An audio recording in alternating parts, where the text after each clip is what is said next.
Hey YouTube, this is Jaime Calderon, the Last Tension Warrior.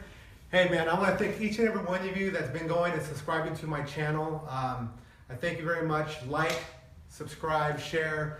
Hey, I also want to give a shout out to my very good friend Lenny Sly. Him and I have been communicating quite a bit, and we want to be able to provide you guys with some great quality video. And the other thing that we're going to do is we're going to come together, we're going to have a seminar, him and I, and we're going to do this sometime in the spring. So any of you guys out there that are interested in being able to be a part of what we're doing and be a part of training, we'd love to be able to meet you. I've already talked to quite a few of you guys, message me, and you know, it'll be fun. I'd love to be able to meet you guys, and I can't wait to be able to get out there. So what we're going to do today is I'm going to show you a little bit about kicks, evasion from kicks. It's no different than a punch, no different than the shomanuchi. It's just a longer body part. And for some people, it may be a little scarier. So we're going to show you some variations from that. So I'm going to have Marcus come out here. Remember, is that you always want to understand your spacing. You know, I see a lot of times in the dojo, everyone bows to each other and they get up there and they kind of come in here and then they kind of start from this position. This is way too close. Okay, we want to be about this distance, you know, and then we'll be right about here. So what happens is that I have my stance. If he's out this distance, obviously he's not going to try to kick me from there because he's going to be way off balance. So he's going to creep forward until he feels the distance to be able to, and then I'm going to be able to move in.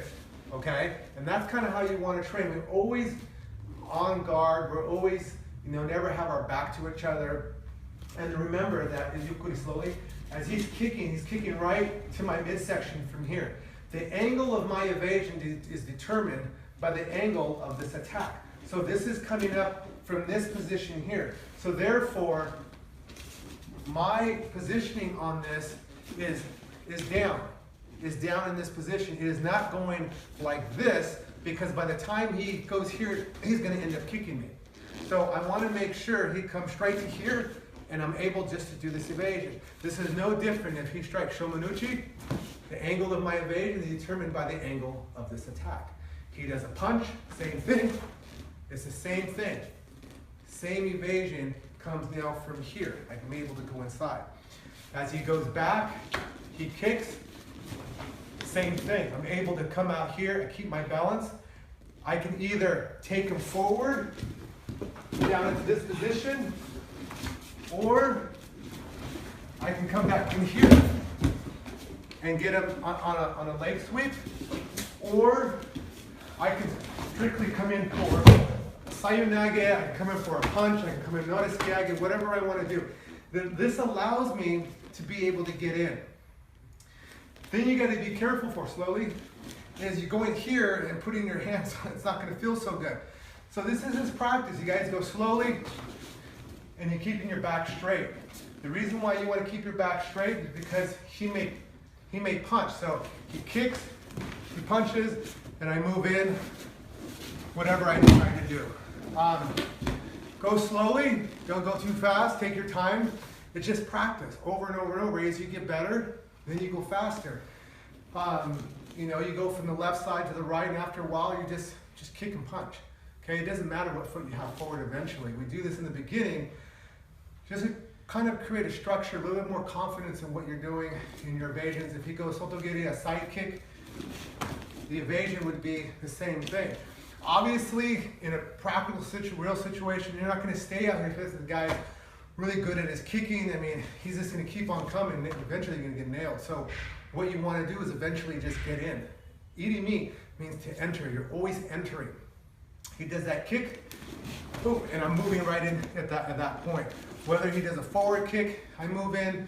If we happen to be in Hami Hidachi, where one person's standing, one person's sitting, you're always on your toes, and you're always ready. He's always he's always going to kick right to the chest. And you know, go slow, but you guys have to be honest, and you have to kick the person. He's going to kick me, boom, okay, there. It's just not going to hurt. You know, I mean, obviously it goes a little bit faster, it's going to hurt a little bit, but that's what we want to practice. He kicks, same thing. Okay, I'm able here to get inside to do whatever it is that I need to do. Okay, so there's a lot of different ways you can come from the inside, but it's really, I just wanted to show this evasion. He's kicking, this evasion and keeping upright.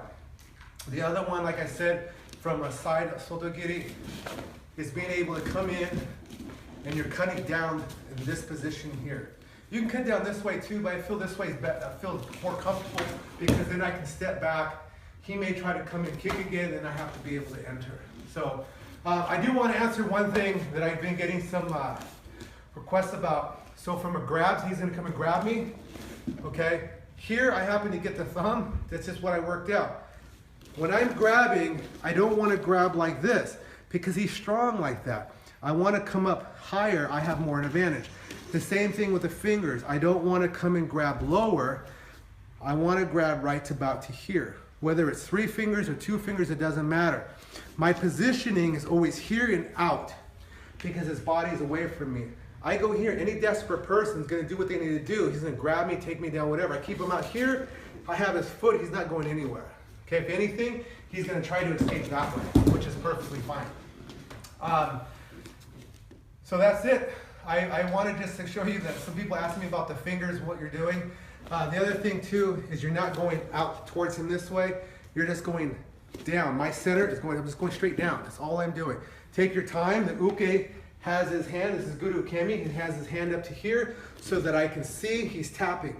If he has his hand behind him, he's tapping, well, what if I can't see that well? Maybe I'm deaf or something like that. I got to be able to see where his hand's at. I've trained with people that were actually blind or they were deaf, and so, you know, with a blind person, we had to tap them, you know, but always want to have it available. And if he's applying the technique, I'm going to allow him to do that. I'm just not going to go down because this is because he's got my fingers. I want to be able to allow him to be actually to do this. So I'm not really pushing, I'm not grabbing. I'm grabbing tight, and I'm not doing anything. He goes down because it works. So he's allowing me to be able to practice honestly. And that's our communication. That's our commitment to each other. I'm going to attack him honestly. He's going to attack me honestly. And we don't have to go fast. We don't have to go hard all the time. But we just have to have this understanding. So thank you for subscribing. Thank you for sharing. And thank you for liking our videos. And got some other really cool stuff we're going to show you with Randori. I want to do some things with Randori. And possibly, I think Lenny's going to come out with a cool video. I think I'm going to follow up what he's doing because I think it's something that I should have 2 perspectives from. So anyways, thank you for watching, and we'll talk to you soon.